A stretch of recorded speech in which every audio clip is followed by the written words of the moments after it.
Cześć, dzień dobry. Mówi Dorota Freitag z kreatywnie.com. Dziś mam dla Ciebie projekt, na którym pokażę Ci, jak kolorować projekty PowerText wykonane za pomocą koloru czarnego, za pomocą pigmentów w proszku i lakieru Easy Varnish. Zacznę od kolorowania twarzy. Od razu Cię też uspokoję, że ten Mikołaj będzie też nagrany w całości. W prezencie przed świętami mam dla Ciebie instrukcję kolorowania. Możesz ją wykorzystać do różnych projektów PowerTextowych w kolorze czarnym, do aniołów, obrazów i innych rzeczy. Natomiast chciałam pokazać Ci właśnie przykład Mikołaja i całość tego wykonania pojawi się jako tutorial na mojej stronie. Zaczynam od koloru białego, różowego i żółtego. To idealny zestaw do otrzymania koloru skóry. Gdyby był tylko różowy, będzie nienaturalnie, gdyby był tylko żółty, również nienaturalnie. Moczę pędzel w lakierze Easy Varnish, następnie dotykam dosyć dużej ilości pigmentu i to wszystko rozcieram na ręczniku papierowym. To jest bardzo potrzebne do tego, żeby zdjąć nadmiar. Nie pracuj mokrym pędzlem, jest to technika suchego pędzla i nakładania kilku cienkich warstw. Czyli po tym, jak pocierałam twarz, policzki również zaznaczam za pomocą pigmentu różowego, a brodę robiłam i wąsy, i brwi za pomocą samej bieli. Jeśli chodzi o ubrania, warto użyć dwóch odcieni czerwonego, tak żeby nasz projekt nie był płaski. Czyli zaczynam od koloru czerwona ochra, również moczę pędzel w lakierze, dotykam dosyć dużej ilości pigmentu, rozcieram to na papierze i to wszystko nanoszę na moje wcześniej utwardzone ubranie. Ten Mikołaj jest już wyschnięty, najlepiej pracować na drugi dzień, kiedy nasz projekt jest już sztywny, utwardzony, dlatego że wtedy kolorowanie jest o wiele prostsze.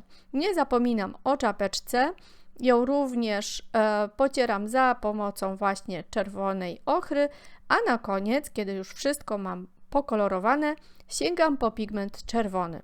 Jest on zdecydowanie bardziej intensywny i wyciągam nim tylko najbardziej wystające elementy, tak żeby uzyskać jakby efekt głębi i taki efekt wielowymiarowego koloru. Nie używaj jednej barwy. Jeżeli chcesz uzyskać kolor pomarańczowy, użyj pomarańczowego, na przykład i żółtego, albo pomarańczowego i beżowego, brązowego, tak żeby uzyskać głębię. Wcześniej pomalowałam również czarnym PowerTextem sanki i je również barwię na kolor czerwony. I płozy planuję pomalować na zielono, a mój syn zażyczył sobie, żeby były metaliczne, więc pokażę Ci też wyjątkowy pigment opalizujący. Jeśli chodzi o buty, rękawiczki i golfik z szalikiem, który ma mój Mikołaj, zabarwię je na kolor zielony. Ponieważ sama zieleń na tym czarnym kolorze czy brązowym wydała mi się troszkę zbyt ciemna, dodaję resztkę żółtej ochry, którą miałam z malowania twarzy i tą żółtą ochrą posiłkuję się, żeby wyciągnąć te najjaśniejsze elementy. Pracuję dokładnie, malując całe ubranie, które mam pod czerwonym płaszczem. Jeśli zwróciłaś uwagę, pracuję starymi, sztywnymi pędzlami. Najlepiej, żeby nie były to pędzle nowe, takie, które się uginają, tylko takie już trochę usztywnione. Dzięki temu pracuje się o wiele wygodniej i precyzyjniej. Kiedy mam skończony etap malowania Mikołaja, wzięłam się jeszcze za sanki, płozy, również maluję kolorem zielonym i żółtym, tak żeby złapać właśnie pewną głębię tego koloru. Na koniec sięgnęłam właśnie po pigment metaliczny. Tym razem używam koloru Terra Green. Jest to niesamowity, jakby wielokolorowy, opalizujący pigment, który w pierwszym kontakcie wydaje się być brązowy, a po nałożeniu opalizuje w kierunku zielonego i wprowadza taki dodatkowy świąteczny efekt. Mój Mikołaj celowo ma zrobioną taką rękę, w której można umieścić wiele rzeczy, czyli jednego roku mogę mu dać worek z prezentami, a innego choinkę i jest to zabieg celowy, tak żeby go wyposażyć w różne ciekawe dodatki. Na koniec użyłam pasty.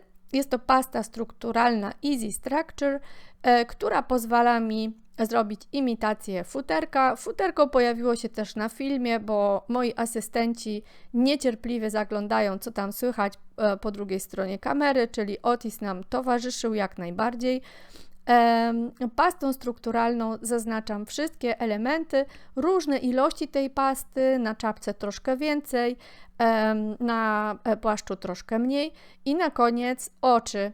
Powiem Ci tak, malowanie oczu do góry nogami, nie widząc tego, co robię, jest karkołomne. Ja je później poprawiłam, ale w pierwszej chwili wyszły mi trochę demoniczne. Chodziło o to, żeby zrobić czarną źrenicę i białe kropeczki, tak zwane bliki, które pozwalają nadać oczom troszeczkę życia. One teraz wyglądają już zdecydowanie lepiej.